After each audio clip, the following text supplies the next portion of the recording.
Check, check, check.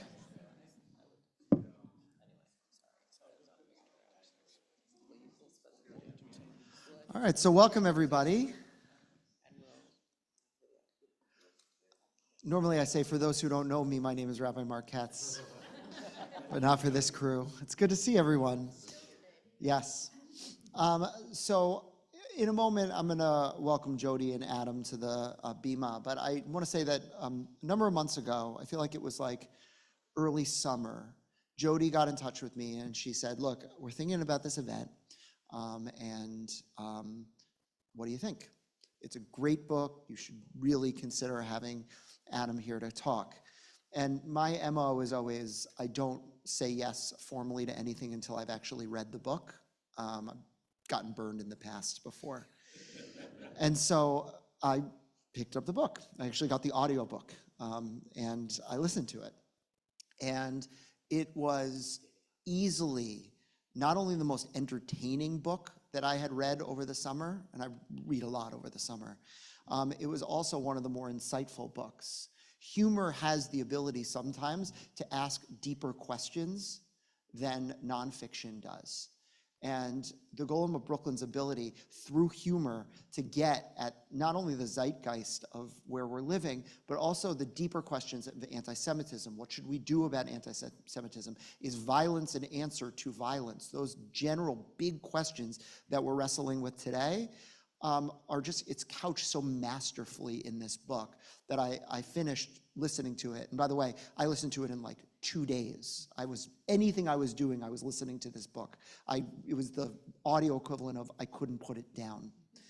And I finished and I texted Jodi and I said, we're in. And so we're so blessed to have her here, who we know is just such a talented interviewer, so smart, and I'm sure will draw out even more. And Adam, who is just such a talented writer and created a real masterpiece with this book. And if you don't have it, buy it. If you have it, get him to sign it. And not only support him, but support our local bookstore, the Watch Young Booksellers. So without further ado, I'll call the two of you up to the Bima.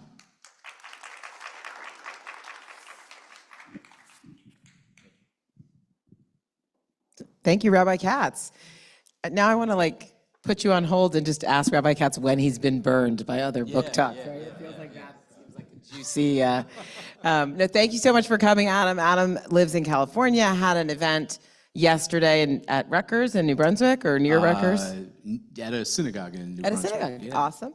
And I want to thank my boss, of course, Rachel Fishman-Feddersen, who's here running around taking pictures, but also a good friend of the Forward and of Adam, Libby Lenkinski, who actually had the idea for this event and is here with us. And Libby is the host of our new podcast called Make Art, Not War. She's interviewing 10 Israeli and Palestinian artists operating in Israel about what it's been like to make art and present it since October 7th. We are about to have episode 4 this week, so check that out wherever you get your podcasts. And now, Adam, I also just devoured this book and loved it. It's smart, it's funny, it's weird, which seems basically like maybe the 3 words best to describe you. I don't know. But I was really excited to learn that you and I actually have quite a lot in common. We both grew up in Newton, Massachusetts. But Adam went to Newton South, and I went to Newton North, in case you're wondering. So this is a real healing moment for the town, you know. And Adam's dad was a journalist working at the Boston Globe, and it's really cool to be in conversation with you. I want to start with talking about the sort of this book that, it just feels to me like the story, I don't know if it sprang, what part of your brain it sprang from, but to give people background who haven't read it, this is about an art teacher who during summer break gets high and takes the clay that he's been stealing from his school for years and sort of accidentally on purpose makes a golem, as one does. The golem turns out to only speak Yiddish, so the art teacher rushes down to the bodega where the lesbian former Hasidic girl works and grabs her, and obviously she becomes their translator. And meanwhile, the golem has also gotten high and started to learn learn English, excuse me, by watching Curb Your Enthusiasm. And then it goes on from there, kind of into a caper. The three of them travel around on a quest. Hilarity ensues. So I have to ask, I have to start, how'd you come up with that? It's a fair question. What I find is that my writing process often involves me noodling on a couple of different ideas, disparate ideas, simultaneously, and then at some point realizing how they fit together. And in this case, on one hand, I had just been thinking about kind of like the comic potential of a golem created by a guy who has no business creating a golem. In Jewish folklore, golems are exclusively created by rabbis or else deeply scholarly and erudite and religious men, because you have to know the secret incantations and prayers and rituals inherent to the creation of a golem. Of course, this is pre-internet, So it struck me as funny, the idea that somebody utterly unqualified to make a golem, just a regular schmuck, would make a golem, and then this golem would just be like screaming at him in Yiddish, a language he would not speak, and trashing his apartment. That just seemed funny to me. I mean, you're like a guy who would have no business making a golem, right? Like, absolutely. Yeah. Okay. But that's not a novel, right? That's like a Saturday Night Live skit, specifically the kind that's like funny for 2 minutes and then gets increasingly less funny for the next 9 minutes. And you're like, did anyone write an ending to this thing? So I was thinking about that. And then very much separate from that, I was thinking about trying to write this very heady, complicated novel about epigenetics, this like future... The what? Yeah, so epigenetics is the increasingly scientifically accepted notion that trauma can kind of enter the DNA and sort of flip switches and be passed down from parent to child. So I started thinking about a sci-fi sort of speculative future novel in which the next advance in epigenetics, after we admit that it's real, is the ability to timestamp it. So we say, okay, your epigenetic trauma entered the DNA record this month of this year, right? Which then would allow people to litigate and sue for damages. Nice. Yeah. So very American of you. Yeah. So I envisioned this world where epigenetic trauma had been documented in this kind of way, and the courts had adapted, and indemnifying payouts were being given out. And then the next advance, I figured, would be the ability to transplant that trauma from a donor to a recipient, with unintended consequences, those unintended consequences being that the recipients of that trauma would be living through that trauma, would be experiencing it sort of as like waking nightmares. But possibly able to get reparations. Yes, which is why they would presumably get these transplants to begin with. Or they'd be doing it for religious reasons, to try to consume as much trauma as possible as some kind of misguided service to the world, which would drive them insane. So I was like plotting and scheming out this epigenetics novel, but not to get overly technical, a novel needs a plot and characters, right, which I didn't have. You have the golem, so it's a mashup. Yeah, so one day what I realized in the bringing together of these two ideas was that, the golem is inherited trauma, is your sort of... My golem is, yeah. So in folklore, golems are largely unable to speak. The translation of golem is usually unfinished thing, but it's sometimes empty vessel. So I decided if I made my golem a very full vessel, if I made the golem a creature who is not created, but remade and unmade and remade serially. In other words, in the Golem of Brooklyn, there's only ever been one golem. He is made and unmade and remade throughout history, and he remembers all his previous iterations. So he is therefore a receptacle, a holder of generational and ancestral history and trauma. So this leads me.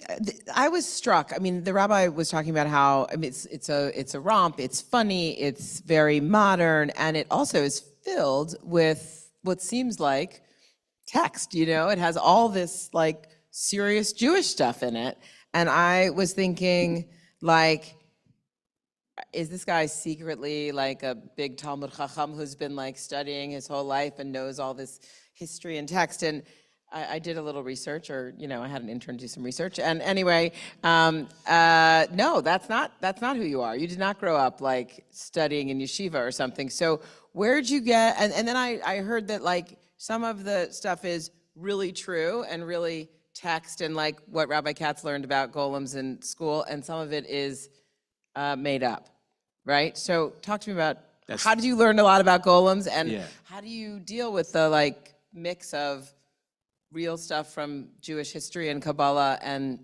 stuff that came out of your weird brain? Yeah, well, my intent, so I came up with, I came up with that idea, like, okay, this golem is gonna remember every past iteration of himself. He's gonna go back to the dawn of time. He's gonna have had all these adventures. That, so I had that idea, and then I wrote like an outline for the book very quickly. I had like a 4-page outline, sent it to my agent. He was like, the golem market is dead. I was like, what the fuck? To be fair, he also, when I sent him 15 years ago my book, Go the Fuck to Sleep, he was like, I can't sell that.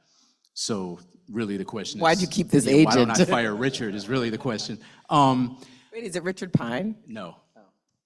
Forget it. Yeah. But I need a new agent, so. Anyway, go. So my initial thought, I knew that what I wanted to do was tell a bunch of the past lives of the golem in the book.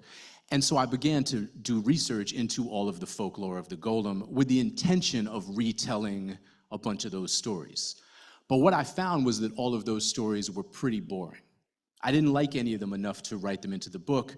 It's funny, like sometimes we assume that the folklore around a particular theme or character is like rich and wonderful fodder to be novelized. And a lot of times it's just not. It's like fairly straightforward and simple. And I kept reading stories of the golem that I was like, So I just made them all up instead.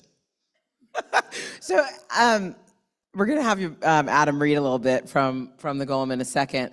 But I'm struck by your agent's comment about the golem market is dead, because I started thinking about it. I was like, oh, the golem is having a moment. I'm going to ask you about why is the golem having a moment? But it turns out the golem moment has been an extended moment, right? Like a dozen years ago or something, Helene Wicker wrote this book, The Golem and the Jinni, and which I think people sometimes confuse with this book. And then a dozen years before that, we had Michael Chabon and the Cavalier and Clay golem, and there's a golem Pokemon card or something, and there were so there are golems kind of everywhere. Why are we obsessed with the golem? Yeah, there's no shortage of golems in literature. The ones you mentioned, of course, Pete Hamill's got a golem. Cynthia Ozick, I believe, has a book about a golem. I think the golem is a very pliable metaphor in a lot of ways. Nowadays, for example, the golem is frequently mentioned as a kind of metaphor for AI, because like AI, the golem is a creature that we have the technology to create, but not clay. The wisdom. Yeah, exactly. No shortage of clay, but not the wisdom to control or properly supervise. So, AI is a golem, I think, I don't know, the notion of a powerful protector figure who can come along and literally crush the enemies of the Jews has had a lot of resonance throughout the years for obvious reasons. In the folklore, the golem almost always goes awry and astray, and things do not end well when a golem gets made. It's not like, oh, the golem's here, we can all rest easy. It's like, oh, the catastrophe has only just begun. So yeah, I think there's... Where did you first learn about the golem, and what really got you interested? I don't remember when I first learned. I can't remember not being aware of the golem, but the first time I started thinking about the golem as a character in a book was when I wrote this book here, A Field Guide to the Jewish People, which I co-wrote with Dave Barry and New Jersey's own Alan Zweibel. And I assigned myself the chapter on the golem, which is only like a 3-paragraph chapter, but it got me to read. You were trying to get the short assignments out. Yeah, okay, exactly. Good. Well, let's read a little bit. Okay. You set up what you're going to read? Yeah. So, and also, I want to say your summary of the book was excellent. I mean, the opening, that's like almost... Feel free to use it however you want. It's almost word for word the kind of thing that I say about the book. So yeah, Len Bronstein is a high school art teacher who is less in need of a golem than in possession of a large amount of clay and very stoned. He's also sort of trying to fill his Saturday without sitting down and attempting to write the novel that he's been failing to write, which is basically the novel about epigenetics that I just described, myself being unable to write. Something I learned from Roberto Bolaño is like, it's easier to write summaries of novels than write the novel. And sometimes that's all you need to do is write the summary of the novel. So I was like, let me start the book with an 8-page summary of a different novel that doesn't exist. That way I weed out the readers who aren't like serious about this, you know? That's what you're looking to do, is weed out the readers. I got too many readers. That's how we think about audience work. Yeah, you know what my problem is? Too many readers. I only want the ones with real commitment. That's right, yeah. Will you read the boring stuff? Yeah. I do think, though, that you make a contract with your reader very early on. In a book, in a movie, in any work of art. In a newspaper article. Yeah, you very quickly establish ground rules. And the ground rules that I wanted to establish were like, you're gonna find stories within stories. You're gonna find digressions, you're gonna find tangents, you're gonna find wild stuff. So if you're not into that, go read Tuesdays with Morrie, you know? Great. Yeah, that's the like the. I was just thinking about the contract we make in this book. Yeah. Which is like, there's going to be swears. Yeah, You know, right, there's right. going to be profanity. That's also, by the way, that's the most insulting thing I can say to somebody. Go read Tuesdays with Morrie. So Len makes this golem. The golem is 9.5 feet tall. He's made of 400 pounds of clay, and he's cursing out Len in Yiddish, a language Len does not speak. Len, much like myself, grew up observant only in the sense that he noticed things. And Len parks the golem in front of Curb Your Enthusiasm and runs out in search of a Yiddish speaker. The first person who comes to mind is this woman who we will come to learn is a refugee, an escapee, who grew from a local Hasidic sect. This is Williamsburg, Brooklyn. Miri is gay, so she left the sect when she turned 18. She's been working in this bodega ever since. And yeah, Len is attempting to convince her to come back to his like weird apartment and translate for this golem. So this chapter was a pivotal chapter for me. It's like maybe the 5th chapter in the book. I'd been in Len's point of view. I'd been in an omniscient point of view. I knew that I was going to at some point also pick up Miri's point of view as well as other characters down the line. But I knew I didn't want to be in Miri's point of view yet. It was too early. I kind of needed eyes on both of them at this point. And, you know, a novel is all about like the decisions you make. And it occurred to me that nobody was going to stop me from writing this particular chapter from the perspective of the cat who lived in the bodega. And you know, like once you make a decision like that, there's really no turning back. Like you've committed to doing the weirdest thing you can at every possible juncture, which is what governed my thinking for the rest of the book. So yeah, I'll read this chapter. It's pretty short. It's called... Since it's from the... Yeah. It's called #RealBodegaCat. We all know what a bodega is in this room, of course, right? Okay, because I've done readings in like, you know, Ohio and shit, and they're like, what's a bodega? In case there's anyone watching from Israel, it's a makolet. They're like, a 7-Eleven? I'm like, no, not a 7-Eleven. The bodega cat's name was Adolfo, although he hated what that term had come to represent. Typical New Brooklyn bullshit. These people moved here from their windswept cultural wastelands, shout out to Ohio, and started fetishizing all the quotidian New Yorkers took for granted, pointing their iPhone cameras at whatever drabs of grit and quirk the city had left and turning it all to kitsch. For the first 15 years of his life, nobody had paid Adolfo the slightest mind. Maybe if he was lying on top of the bread, a custy might say, "Yo, Poppy, you think you could move?" But if he pretended to be asleep, they usually just bought some Little Debbie snack cakes instead. Now he couldn't get through a single day without some millennial taking a selfie with him so she could tag it "Real Bodega Cats" or "Spread Love, It's the Brooklyn Way" or whatever the fuck. These people deserved death. And if Adolfo hadn't been so old and fat, he would have sliced every last one of them to ribbons and feasted on their intestines. The Brooklyn way.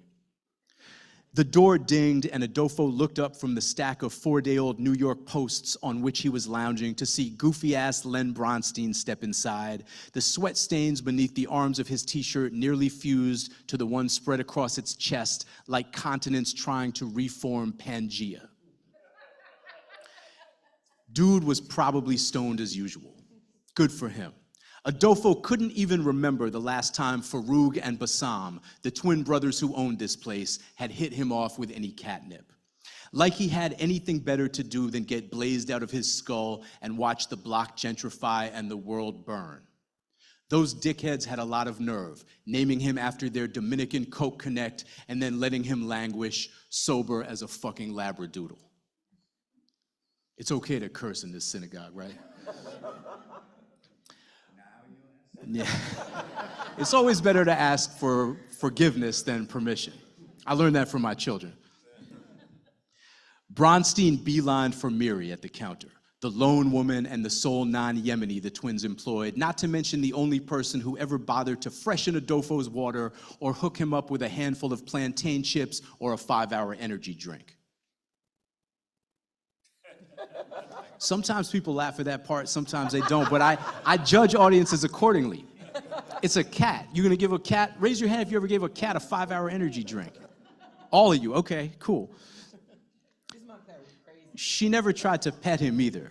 They had a mutual respect thing going on, but that didn't mean Adolfo didn't peep her style. He compiled jackets on all the workers out of sheer boredom, and Miri was the most intriguing of them all, with the possible exception of Zahid, 2017 to 2020, who jacked off into an empty Doritos bag as many as 4 times during each 8-hour shift, always while watching old episodes of Yo MTV Raps on his phone, and also ran a scam where he pretended to be a notary public. It's an underrated scam. To Adolfo, and what did he know? He was just a fucking cat. Miri seemed like she was perpetually figuring out how to be normal, or playing catch-up from 5 seconds behind because she was too distracted by something looming and horrible to really pay attention. There was often a tiny envelope of silence before she spoke, like she was double-checking her words first, even when the conversation was a mundane one, as 99% of customer counter exchanges were. She wore the same gray cardigan almost every day and watched reality TV shows with rapt focus, as if she were an extraterrestrial cramming to pass as a native of this stupid planet. She lived in the single room upstairs, which Farouk and Bassam only rented to employees, because you had to use the bathroom in the back of the bodega, full of dirty mops and stacked cases of Arizona iced tea. "Hey," said Bronstein, "you speak Yiddish, right?" Miri didn't answer right away. This was the other 1%. Adolfo hopped down off the stack of newspapers. "Sorry, I was in here one time and these 2 Hasidic kids tried to buy cigarettes and you I don't know because I don't speak Yiddish, but it seemed like you cursed them out or something and you definitely didn't sell to them and they took off running practically." Adolfo's eyes widened. How had he slept through that? "I speak Yiddish," Miri said at last. "I grew up." The envelope of silence came mid-sentence this time. "I speak Yiddish," she finished. "Cool, cool," said Bronstein, as if she'd asked him to reverse describe himself in 2 words. "So I've kind of got this situation. I need a translator at my place, like 8 blocks away." Miri stepped all the way back from the counter. "Better tighten it up, bro," Adolfo thought. "Sorry, this is coming out weird. I need some help. I'll pay you for your time." Miri grabbed the cordless phone. "Please leave," she said. "It's my grandfather," Bronstein explained. "He hit his head, and now he's only speaking Yiddish. I just want to calm him down." "So call a doctor. Do you know one who speaks Yiddish?" Miri hesitated for a moment, then said, "I can't leave the store, but if you bring him here, I'll try to help." Bronstein's eyes flicked left, right, left. "Liar," Adolfo thought. "Avu is mein Schmack," he blurted.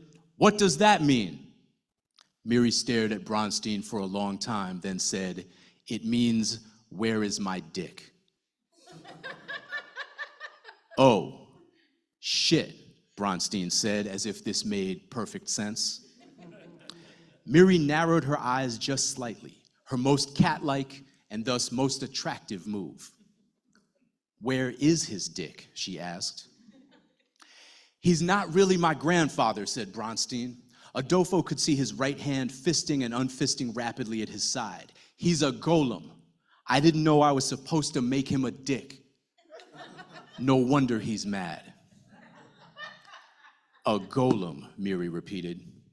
Adolfo didn't know what that meant, but the way she said it, so inflectionlessly that it was somehow all inflection, made him feel certain that Miri was going to walk off into the night with this damp, untruthful stranger. He couldn't let that happen. He had to warn her. Adolfo meowed at the top of his lungs, then brushed past Bronstein, summoned all the hops he had left, and leapt onto the counter, 4 feet off the ground, something he hadn't done since the Bloomberg years. Miri ignored him, followed Bronstein out the door, and locked it behind her. So Adolfo did the only thing he could. He took a nap.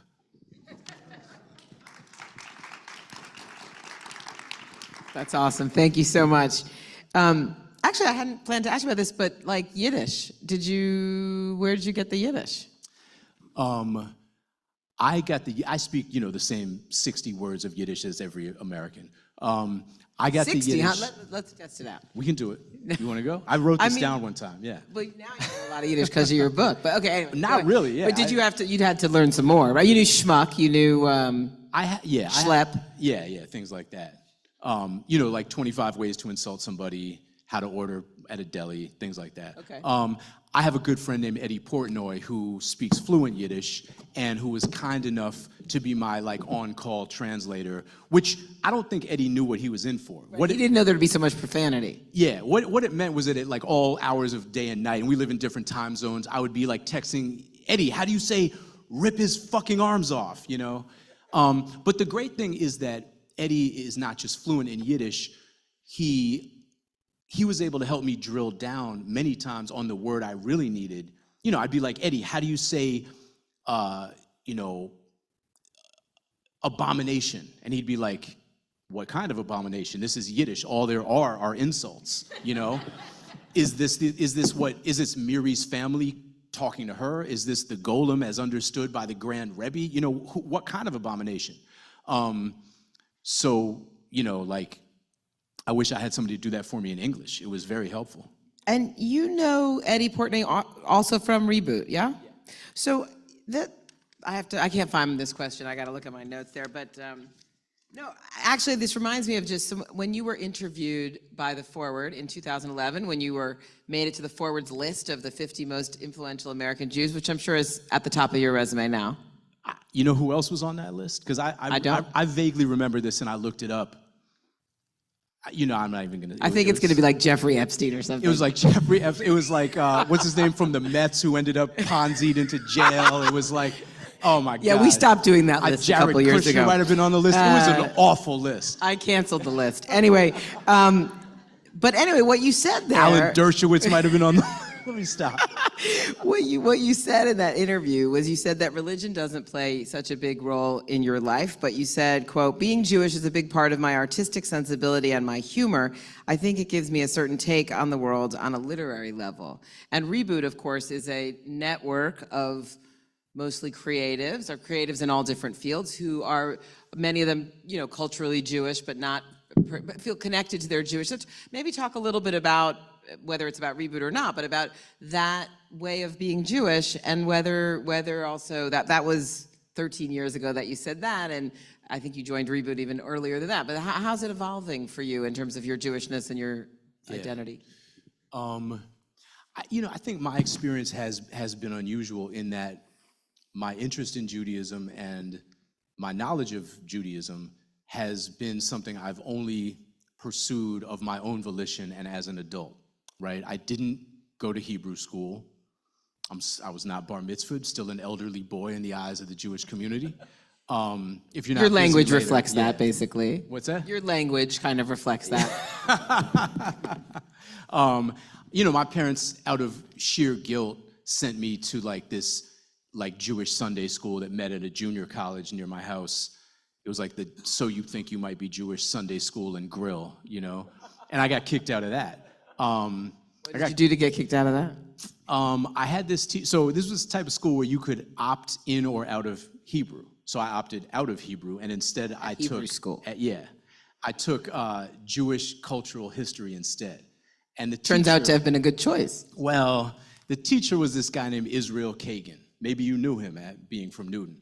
When I met him, he was probably about 160, 165.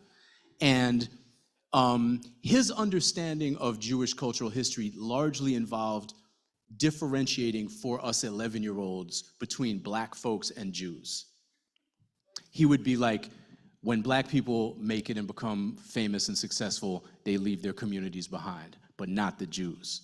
When I lived in Roxbury until the blacks moved in, and then I had to move to the suburbs. So I was an 11-year-old, 12-year-old kid, but I was a rapper, I was a DJ, I was a graffiti writer, I was very involved and enmeshed in and serious about hip hop. This was the thing that had already begun to kind of imbue me with my politics, my worldview, my artistic tool bag as well. And so I knew that this was wrong, I knew that this was racism, and I was perplexed as to why no one else seemed to find it objectionable. So what I did was just begin acting out as much as possible. I started by challenging him directly. I would say, no, that's not true. He would say, prove it. I would name some rappers he'd never heard of. And then I just moved to acting out, and it all culminated with an event for all the parents in the school community where I was tasked with reading a phonetically spelled out prayer, you know, because I didn't In take English, Hebrew. right? Yeah, in English. And instead of reading that prayer, I opted at the spur of the moment to instead sing the song Livin' on a Prayer by New Jersey's own Bon Jovi. And they were like, maybe you should consider a different religion, you know?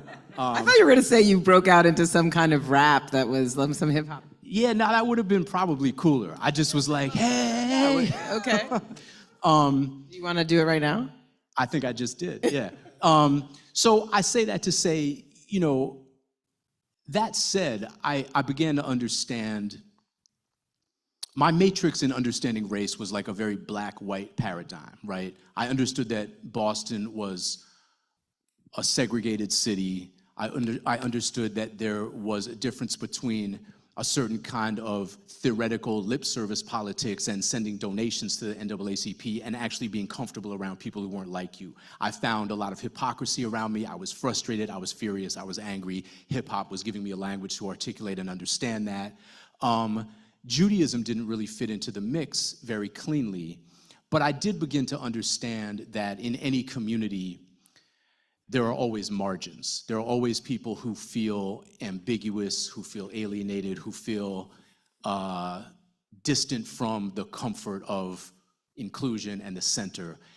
And I think simultaneous to that revelation was the revelation that that is where a lot of good art comes from, because people have perspective, they have pain, they have distance, they have self-awareness, they have some form of what we might call double consciousness. And I think the next revelation was that Judaism had particularly large margins because, you know, it's like the Hotel California of religions. You can check out, but you can't leave. You know, Jewish people say things like, I'm Jewish, but I'm Buddhist. Like Episcopalians don't say that, you know what I mean? So I realized that this was a kind of perspective that I was in some sense occupying. And then I began to realize that a lot of the Jewish writers and comedians and artists that I identified with that I thought were doing good work were also sort of those margins. And that began to help me foment and build some kind of a Jewish identity. You know, and then at some point later, I got more serious about exploring that identity and reading more deeply. I wrote a novel that came out in 2008 called The End of the Jews. It's like my third novel, but it was the first time anybody had thought of me as a Jewish writer or like invited me to anything Jewish, to basically account for myself, you know? And the reason that book ended up being called The End of the Jews is because I had set out to write one book, which was a book about a family of artists who couldn't stop stealing from each other over the course of about 80 years, several generations. It was a sort of book where I was trying to reckon with my grandparents' generation and my generation. And a lot of my research involved talking to my grandfather, who was in his late 80s at the time. And, there's that expression like, show me 3 generations of Reformed Jews, right? That was my family, 3, 4, 5 generations of people who didn't really care that much about Judaism. But in talking to my grandfather, I began to understand in a new way, in a kind of embodied and lived way, how his identity as a Jewish person, whether he was interested in it or not, had circumscribed and defined his life in various ways, how it had been weaponized against him and by him and around him. Without getting too deeply into my grandfather's life, he led an interesting life, and was the first Jewish person to do a number of things. That sounds... Some of them legal? This sounds very ominous and vague. What I mean is that, like, my grandfather was a Jewish dude from the Bronx who was very smart, ended up being a judge, a law professor and a judge, but he had, like, this WASP benefactor, this, like, Boston Brahmin guy who throughout his life would be like, Ben, you should join the Cambridge Tennis Club. And my grandfather was like, I could not identify a tennis racket. And he'd be like, trust me, you should just do it. So my grandfather, like, moseys down to the club and signs up, and they admit him as a member. Unknown to him is that this guy, whose name was M.I. Cutter, had spent the last 6 months wrangling and bribing and negotiating and threatening in order for Ben to be the first Jew to ever join that tennis club. There's a lot of stuff like that. So anyway, in researching that book, I became more invested in my own Jewish history and in Jewish history writ large. And, I'm also kind of like a nerdy person who reads a lot. So I began to, delve into the canonical books of Judaism, like Philip Roth. But also the Talmud, Like, I've spent the last year reading the Talmud. Turns out there are a bunch of Reformed Jews who take their Judaism very seriously, some of them in this very room, so it works out. Right, who would have known? I want to ask you about, you talked about Israel Kagan and his not very charitable view of Jews and blacks, but you have been very interested in race and relationships your whole life and career, and we're talking at, like, not the best moment for relationships between Jews and blacks writ large, communally, right? There's been this kind of cleavage over a number of things and over a number of years, but I think particularly intensely felt this year around the Black Lives Matter movement's focus on anti-Zionism and anti-Israel. And we have right now this live conversation around Ta-Nehisi Coates's new book, The Message. So I don't know if you've read that book. And yeah, I'd love your thoughts on the book, the argument that Israel-Palestine is akin to the Jim Crow South, and on not just the book, but the sort of where we are and where the book fits into this moment of how Jews and blacks are. Well, Ta-Nehisi is a friend of mine. He's someone I've known for a long time, and we have the same editor, Chris But not Jack. the same agent. You're gonna piss off your whole staff now. Yeah. No, we've both been with Chris Jackson, who's the editor-in-chief now at One World, since early in our careers.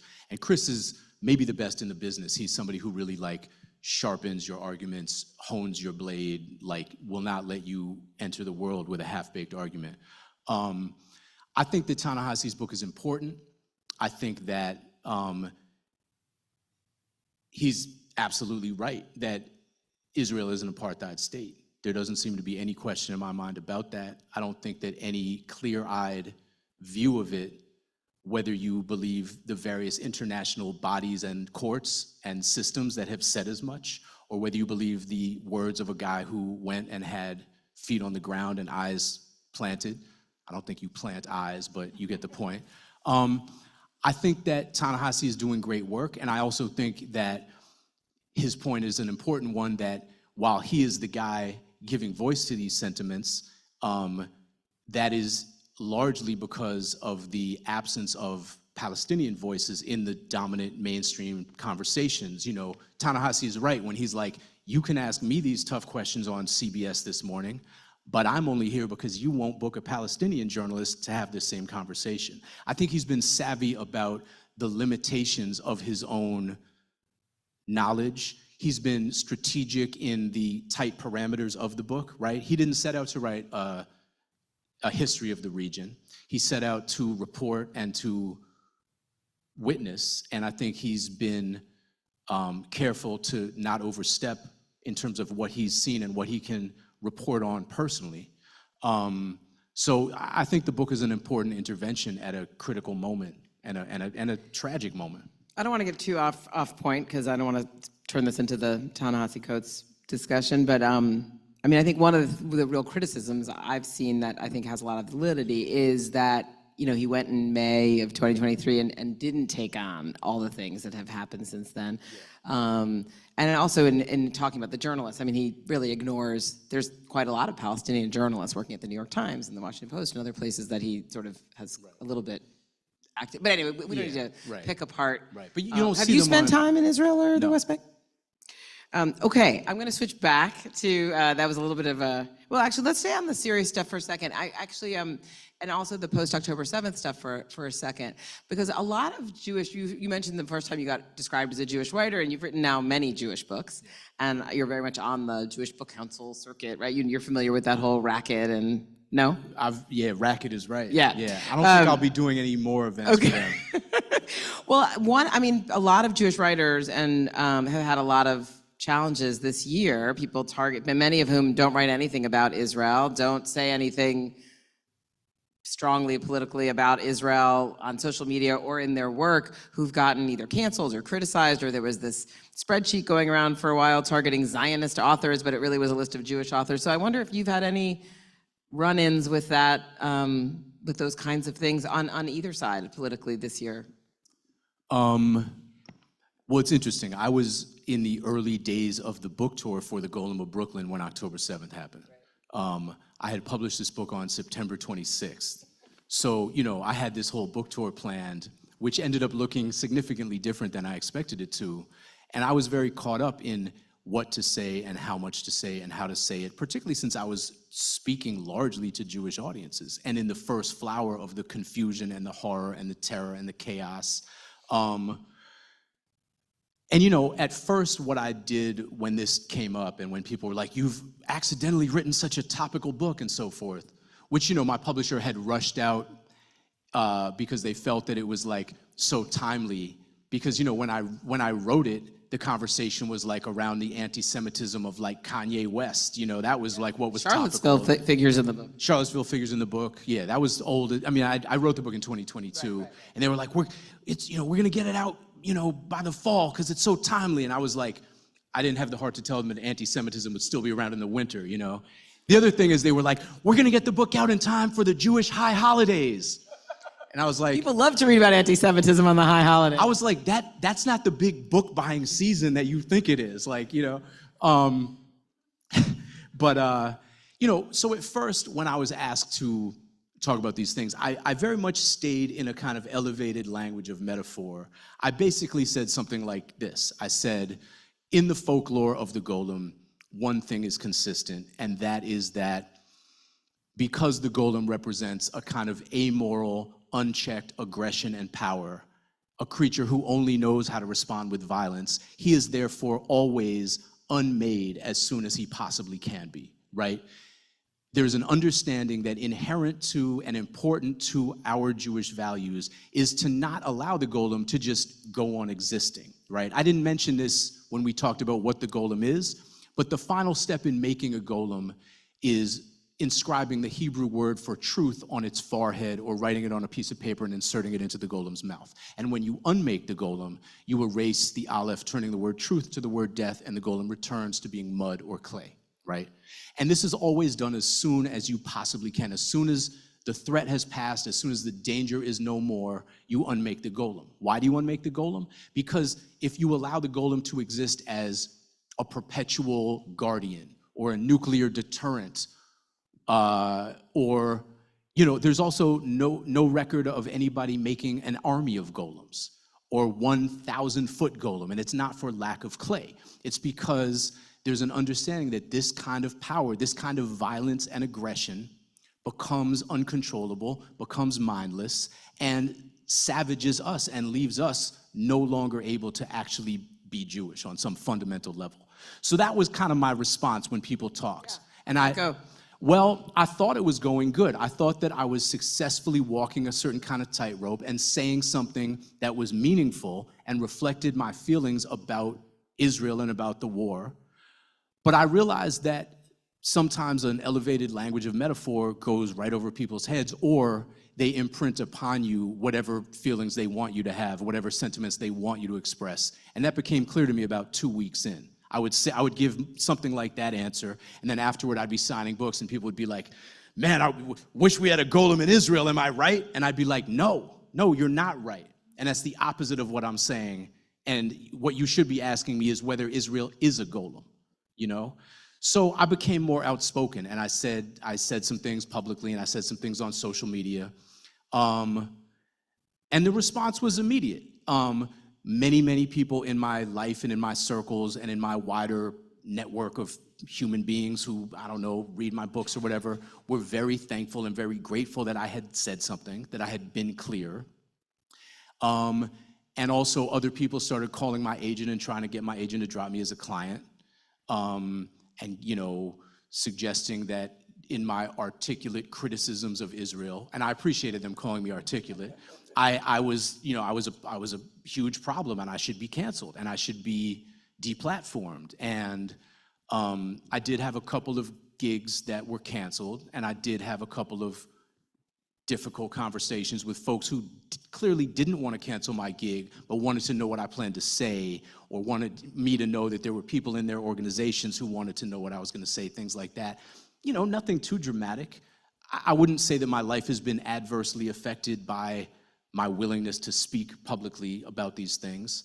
But yeah, these were fraught moments, and this was all like in the immediate. You know, I think the first time I sort of said something very publicly explicit was like October 15th or so. So it all happened, you know, and I was like in some hotel room in Tallahassee, you know, never a good place to make a decision.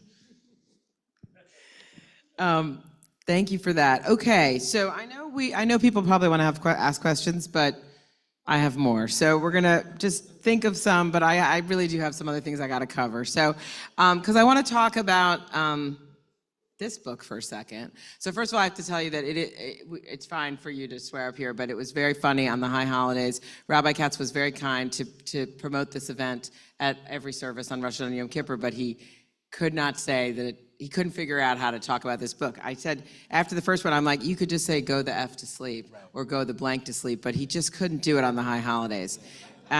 Which Well, it's almost, you know, it's like, right, in Hebrew you don't use vowels, right? This is almost like the same. Perfect, that's great. Anyway, it's like, I feel like, I was gonna ask you, you know, how did the brainstorm to write this book come to you? But I feel like this book, it's brilliant. So I don't want to say anything to undermine it, but it's like every parent is like has this idea, right? And the real brilliant thing is that you fucking wrote it down and like made a book about it. And like, how did that happen, first of all? And second of all, when I told people I was doing this event, everybody wanted to know, how'd you get Samuel L. Jackson to do the audiobook? So those are the first two questions. Then I have one more about this one. Do it in a lightning round if you can. Yeah, sure. I wrote this book when my oldest daughter, I have 3 daughters, like a farmer in a joke. My oldest daughter, Vivian, who's 16 now, was 2 years old. Sleeping was not high on her list of priorities. You know, it sometimes took her like 2 hours, at which point a certain kind of just derangement sets in. You would do anything to get out of that room, right? Like if Don Corleone walked in the room and was like, I'll put the baby to bed, but I may call on you to do me a favor one day, and it's Damon, like, whatever, Don, like, we'll work out the details later, just take this fucking baby. I made a joke to some friends, including Kevin Koval, who I was with in Michigan teaching at a summer writing thing, that I was going to write a book called Go the Fuck to Sleep. I was just kidding, but even in articulating that phrase, I was like, I know how to write that book, because as every parent has, I had read 1 million board books, B-O-A-R-D, but both, kind of, you know, where there's like snoozy bunnies and kittens and A, B, C, B rhymes. And I was like, it would be funny to mash that up with the internal monologue of a parent trying to put a kid to sleep. I was like, that could work. Did you write it in like 15 minutes once you sat down to do it? Yeah, I did. I wrote it very fast. You know, as I mentioned, like I came up as a rapper, like rhyming and poetry and that kind of wordplay was like my first engagement. And my grandmother was a poet. So yeah, I wrote it in maybe 35 minutes, no pants on.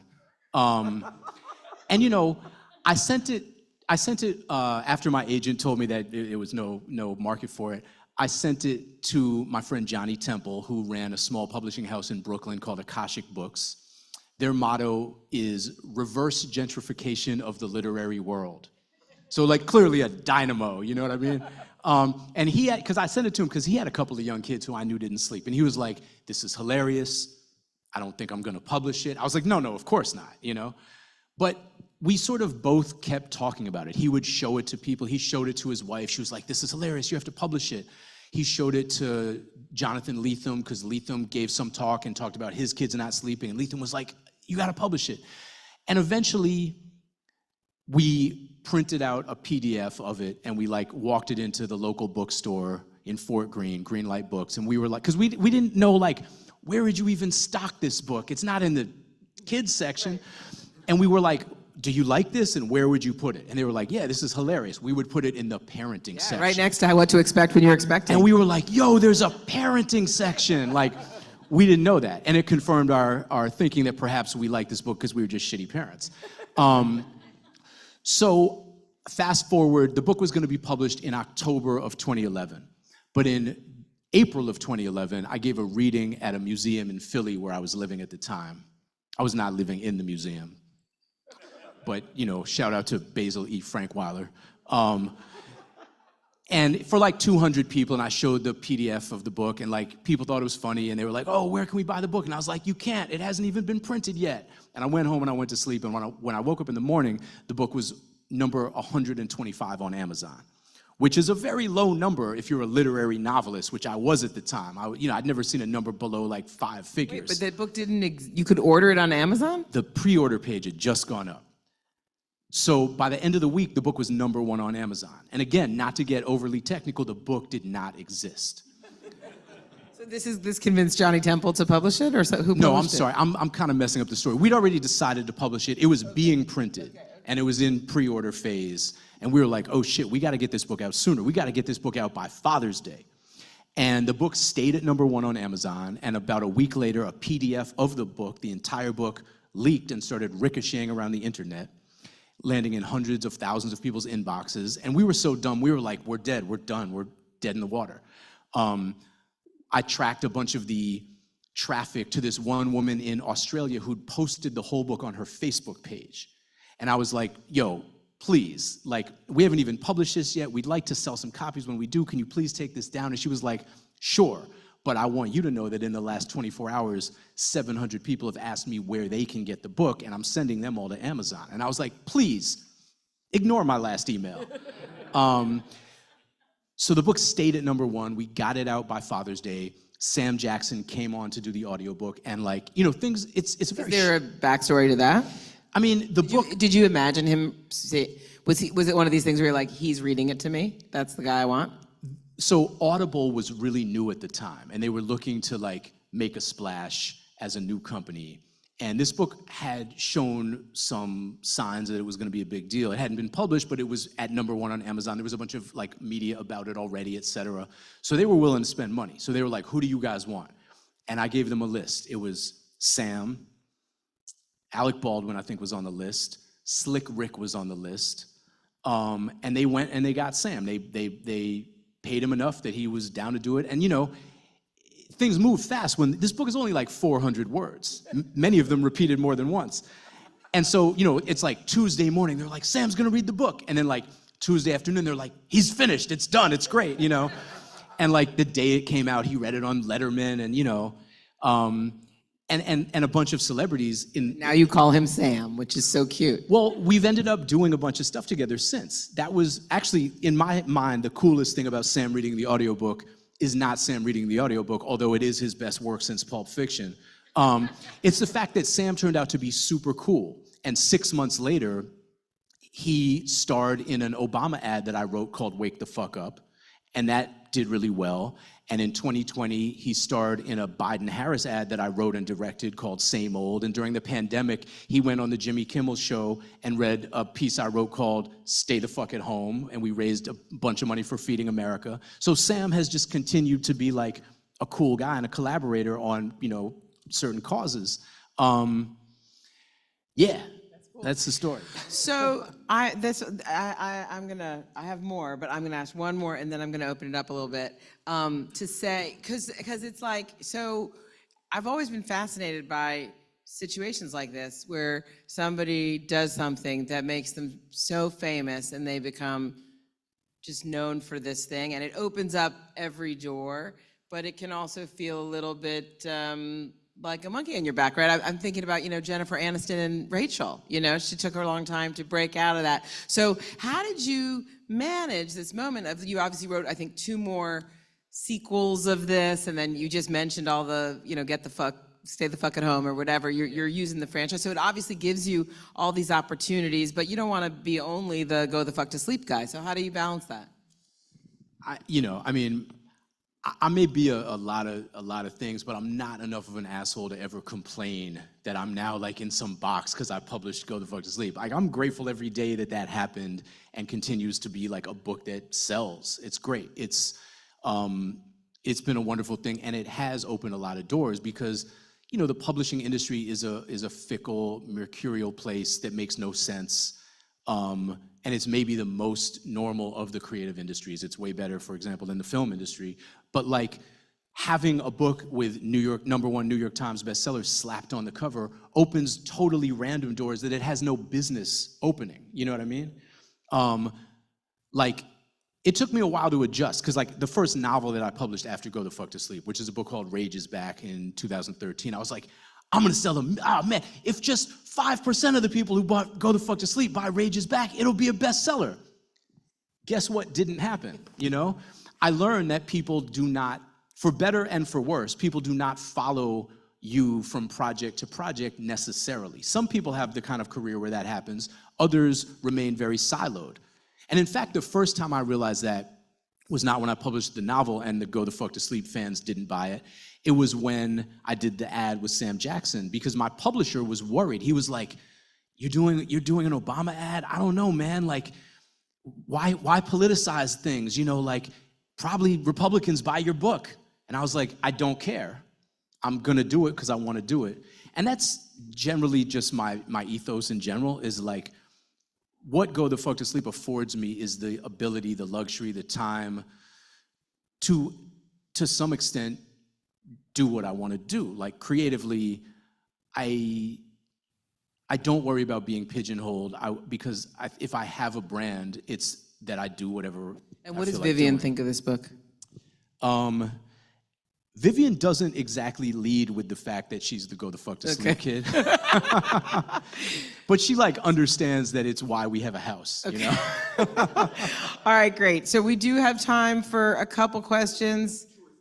Okay. Do you want to take your privilege, because I know you have a lot of questions? Oh, well, sure. I was going to pass the mic around, but I'll take a privilege, which is well, I'll ask the question.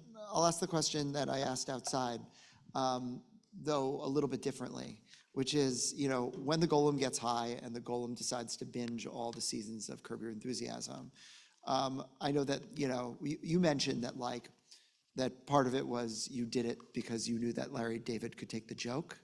But I am curious, because you could have gone in a lot of other different directions. Like, what does Curb Your Enthusiasm actually offer to kind of the zeitgeist right now that makes it so that you chose that as the thing that would bring the Golem up to speed on what 21st century Judaism is? And is Larry David for you 21st century Judaism? So yeah, I had an inkling that Larry David would be okay with it, because Larry was kind enough to narrate the audiobook for the sequel to Go the Fuck to Sleep called Fuck Now There Are Two of You. So and furthermore, I felt like Larry and I had a certain understanding, because when I was asked to go to Los Angeles to supervise the recording of that audiobook, I refused, because I was on Martha's Vineyard and I did not want to leave. And I feel like Larry was like, I like the cut of your jib, because Larry wouldn't have left. I'm gonna be shockingly honest here. This stays between us. I've never seen Curb Your Enthusiasm. I don't watch it. Not because I don't want to, I just haven't found the time. My familiarity with Larry is based mostly on hearing him give occasional interviews, knowing his sensibility, hearing a lot of stories about him from his and my mutual friend, Alan Zweibel, the aforementioned Alan Zweibel. But when you're writing a novel, when I'm writing a novel, you do things sometimes based purely on a certain kind of instinct. There's a dream logic to every novel. There's an internal mechanism that kind of like controls the pace and the tempo. And this is why ultimately I'm bullish about AI not taking my job. Because there's things that you do as a writer, things that my favorite writers do, that are absolutely incomprehensible. They just work because they work. They make sense because they make sense, and for no discernible, quantifiable other reason. You know, I think all the time about the fact that in his book 2666, Roberto Bolaño, on page 896 of his 898-page novel, is still introducing new characters. Like, if you tried that shit in a writing workshop in any university in this country, they would shut you down. They'd be like, you can't do that. But it makes sense, and certain things just make sense. And when the idea of the Golem learning English from Curb Your Enthusiasm occurred to me, it just seemed right. It seemed to fit into the puzzle of the thing I was creating. And I also knew that whoever the Golem learned English from was gonna come back later. So eventually what we learn is that what the Golem's been yelling at Len, besides "where is my dick," is "where's the crisis?" Because it's inconceivable to him that he would be made in the absence of an immediate threat against the Jews. And Len is unable to answer this question for a long time, but eventually Miri shows the Golem on her phone footage of the 2020 Charlottesville Unite the Right, Tiki Torch, neo-Nazis marching. And she's like, this is who's trying to kill the Jews, this is the crisis. And the Golem's like, great, where are those guys? And there so happens to be a march coming up in a couple of days in a town called Wagner, Kentucky. Yeah, well, I want to get to the Larry David part. So they make their way to this town called Wagner, Kentucky, which I made up. Kentucky's real. And they get as far as like West Virginia. And then Len and Miri realize they have no idea what the Golem's planning to do when they get to this march, which is called the Save Our History's Future March. And so they get out of the car and they're like, you're just gonna scare them, right? And the Golem is like, no, the Golem gonna kill everybody. And they're like, oh, no, you cannot kill everybody. That is a bad idea. That is bad for the Jews. If you won't listen to us, there's got to be someone you would listen to. Will you listen to the Grand Rebbe? Will you listen to Waleed, who gave you all that LSD? Will you listen to Larry David? And the Golem's like, might listen to Larry David. So they're like, well, we can't get Larry David. And Miri's like, I think I found his manager's phone number. So from this parking lot, they cold call Larry David's manager, and they're like, yo, you don't know us, but we're standing in a parking lot in West Virginia with a 9.5-foot tall, 400-pound real-life Golem, and he's gonna slaughter hundreds of white nationalists, and the only person who can stop him is Larry David. And Larry David's manager is like, I love it. Pitch it just like that. And get Larry David on the phone, and Larry's like, you mean those Jews will not replace us, pieces of shit? No, yeah, he should kill as many as possible. And thus does the book make its way to Kentucky. So I knew I was gonna like bring Larry into the book, and thus I wanted to use someone unlikely to litigate. So we have time for about 2 more questions. Very quickly, you said your favorite writers, so just tick off a couple of your favorite writers. Favorite writers, I like Russell Banks a lot, who fairly recently died. I like Bolaño a lot. I feel like my favorite writers shift with each project. You know, it's like with each book, you're sort of in dialogue with a different set of writers. Baldwin is always a favorite of mine. I try to read as many of my contemporaries as I can. So like a lot of my favorite writers are young poets who I've kind of like watched grow up and maybe mentored a little bit. Safia El Hilo is one of my favorite writers right now. My friend Daniel Alarcón is one of my favorite writers and also the first reader of all my books. Yeah, those are a few. All right, questions? You may swear during your questions if you want. Anyone? All right. Are you and Sam working on an ad for Harris Walls? I did just release a Harris Walls ad, but not with Sam, with my friend W. Kamau Bell, who's somebody else I work with. No, it's not. The ad is called Who's Gonna Catch Your Kid, America? And it features Kamau as a dad on a playground talking about his family values and how the two tickets have very different conceptions of what they will do for your family. The ad essentially attempts to contrast care and control. It also, I should say, features my 7-year-old and my 5-year-old in starring roles.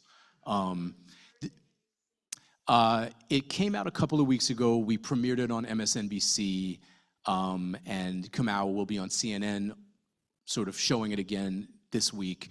But it's also like, it's all over everybody's social media. Yeah.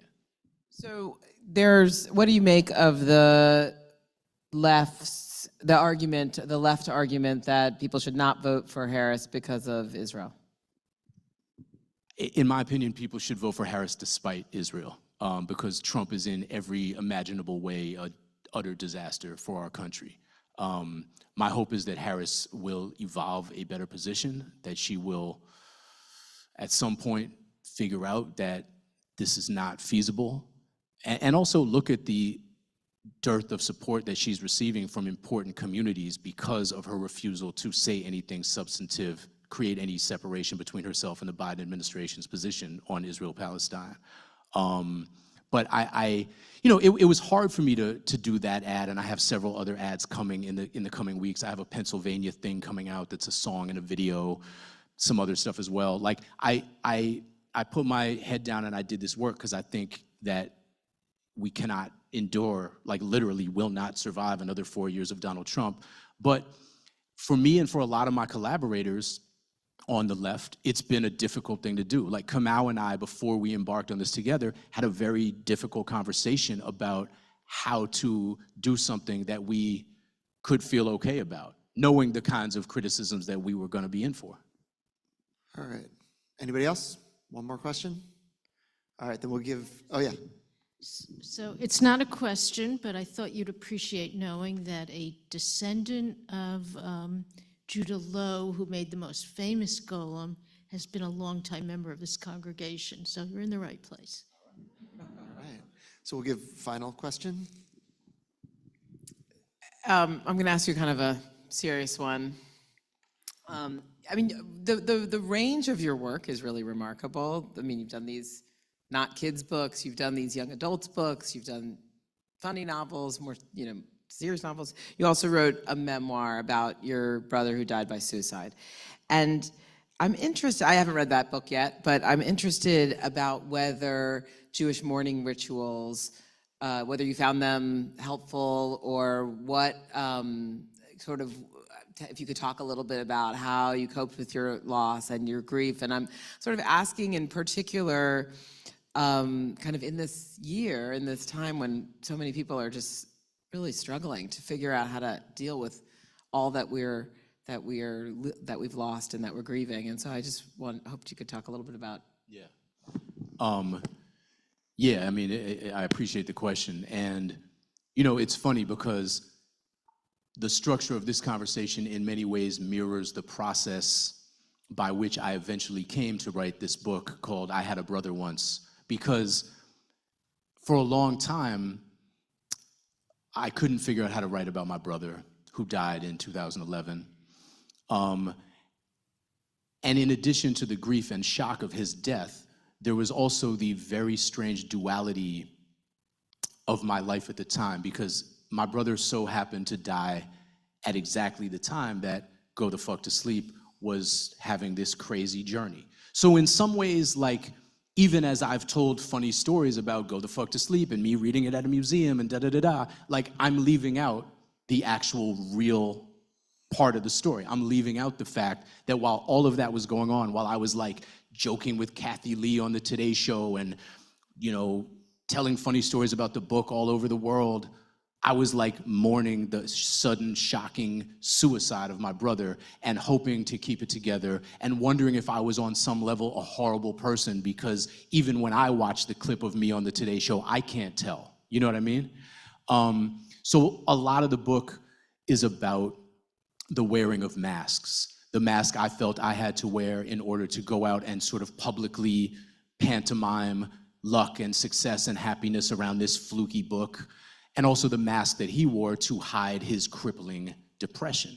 And a lot of the book is also contemplating grief and family and secrets and mourning and ritual, and particularly the question of how does one grapple with mourning in the absence of rituals that feel authentic and lived to them. You know, I find myself asking the question, is a ritual if you're making it up as you go along? My family did not have ritual to fall back on, and that was a problem for sure. And the book actually ends about a year after my brother's death. It moves back and forth in time a lot, but it ends on the first anniversary, more or less, of his death. I was living in Philly when he died. I was teaching at Rutgers Camden. I had a temporary appointment there, and I knew I was going back to California. And I also knew that, well, what I didn't know is who knew about my brother's death. Not because I didn't want them to. I very much wanted everybody to know, but I didn't want to be the one to tell anyone because it was too painful for me to tell people and to experience their shock and loss and the immediacy of me telling them. So I farmed that out to friends. You know, I had friends make phone calls for me so I didn't have to be the one breaking the news to anybody, because I broke that news to one person and it almost broke me to do it. So I didn't want to do that. But one of the unintended effects of that was that when I went back to California after this 2-year absence, I wasn't entirely sure who knew and who didn't. I couldn't really remember who had been called or who had told who, or whether people that were sort of in my tertiary friend circle like knew what had happened. You know, it was very weird. And suicide is a very unique kind of grief. It's a particularly isolating kind of grief because it's so outside of the normal rituals that we enact around death. You know, it's so different.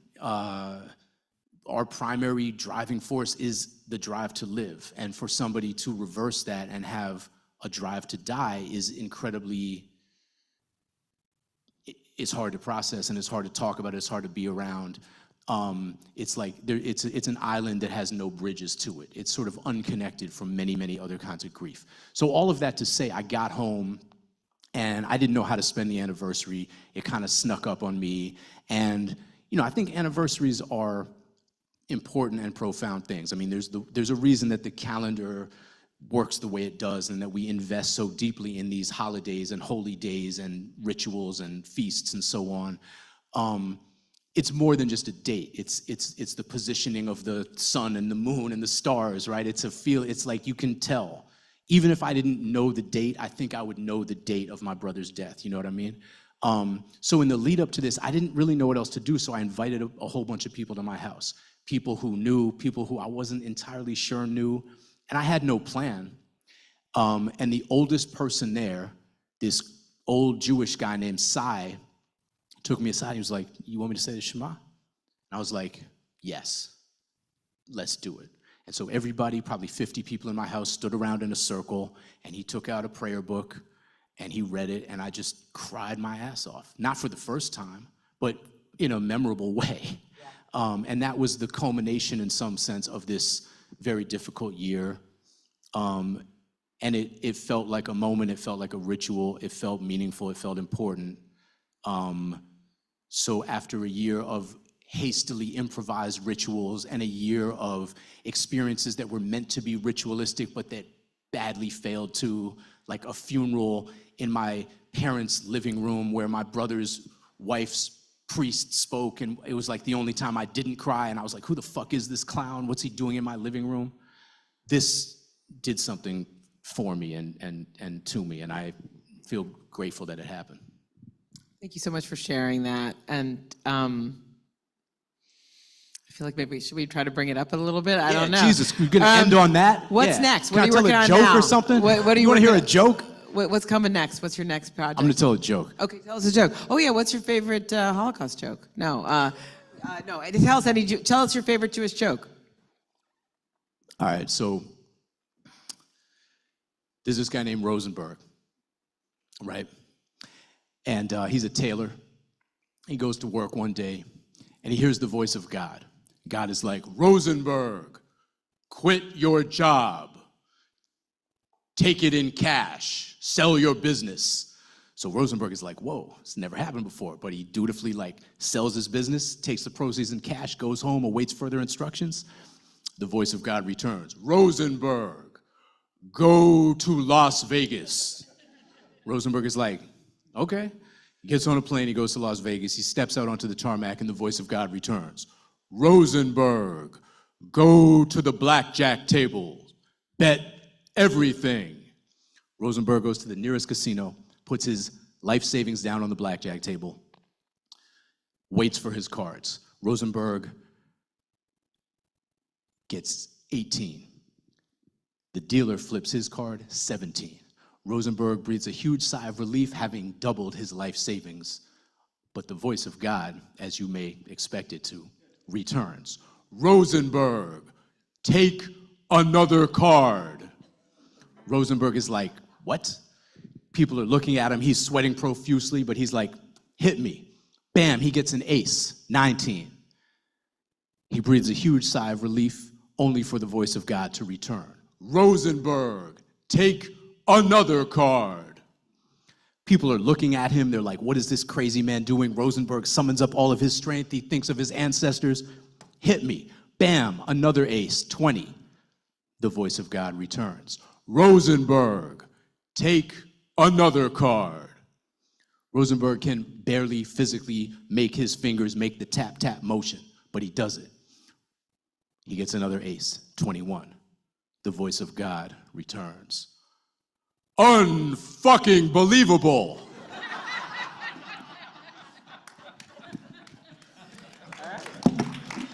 So Adam's signing books out there. Watch on Booksellers is here. There's also a bunch of pastry. Thank you, Rabbi Katz, for hosting us. I think all of you are supporters of the Forward and on our newsletter list, but for those folks who might be watching online, if you're not yet part of the Forward, please go to forward.com/newsletters and join us. Anything else? And buy the book. Simchat Torah is coming. And yeah, that's it. Thank you for coming. That was fun.